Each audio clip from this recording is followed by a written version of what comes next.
Assalamualaikum warahmatullahi wabarakatuh. Perkenalkan, nama saya Nur Nadia Zulfa dengan NIM 20112607, Prodi Pendidikan Agama Islam semester 3, Sekolah Tinggi Agama Islam STAI Anatwa Kuala Tungkal. Baik, di sini saya akan menjelaskan sedikit materi saya yang mengenai mengetahui ilmu jiwa belajar dalam metode pembelajaran PAI dengan mata kuliah metode dan strategi pembelajaran dengan dosen pengampu Dr. Heru Setiawan MPDI. Baik, di sini ada 3 poin. Yang pertama yaitu pengertian ilmu jiwa belajar agama Islam. Yang poin kedua yaitu aspek-aspek perkembangan dalam penentuan metode. Dan poin ketiga yaitu mengaplikasikan ilmu jiwa dalam penerapan metode pengajaran agama. Baik, langsung saja dengan poin pertama yaitu pengertian ilmu jiwa belajar agama Islam. Sebelum kita mengenal apa itu ilmu jiwa belajar agama Islam, terlebih dahulu kita akan mengetahui apa itu ilmu jiwa.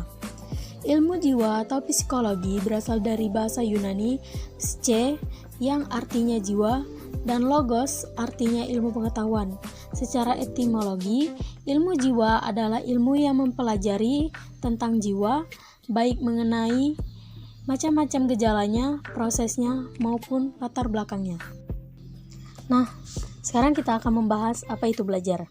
Belajar adalah serangkaian kegiatan jiwa raga untuk memperoleh suatu perubahan tingkah laku sebagai hasil dari pengalaman individu dalam interaksi dengan lingkungannya yang menyangkut kognitif, afektif, dan psikomotor. Pengertian pendidik.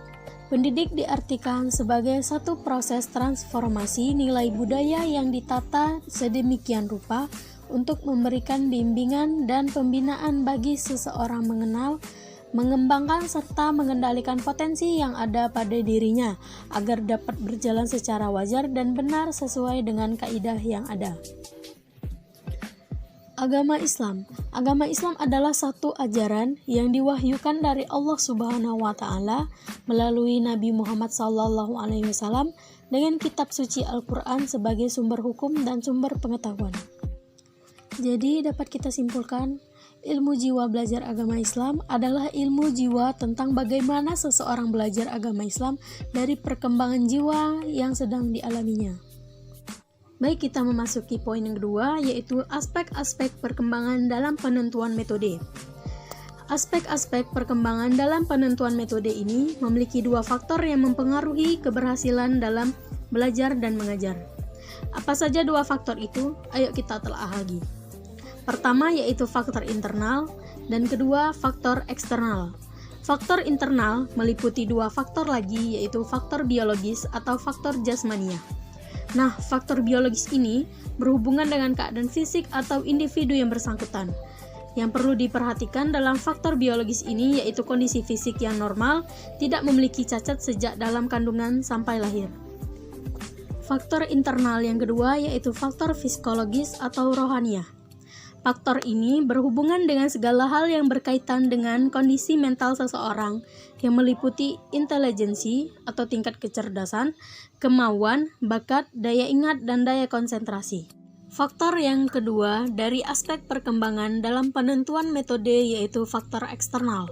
Faktor eksternal di sini adalah faktor yang berhubungan di luar dari individu itu sendiri yang meliputi faktor lingkungan keluarga, faktor lingkungan sekolah, faktor lingkungan masyarakat, dan faktor waktu.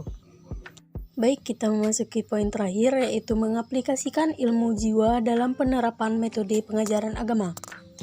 Untuk mengaplikasikan ilmu jiwa ini, perlu kita tahu langkah-langkah atau metode agar terciptanya suasana pengajaran yang nyaman dan apa yang kita sampaikan itu ke murid atau siswa tersebut dapat dipahami dengan baik. Baiklah, kita masuk ke metode yang pertama, yaitu metode eksperimen. Metode eksperimen itu adalah metode percobaan untuk membuktikan suatu pertanyaan atau hipotesis tertentu.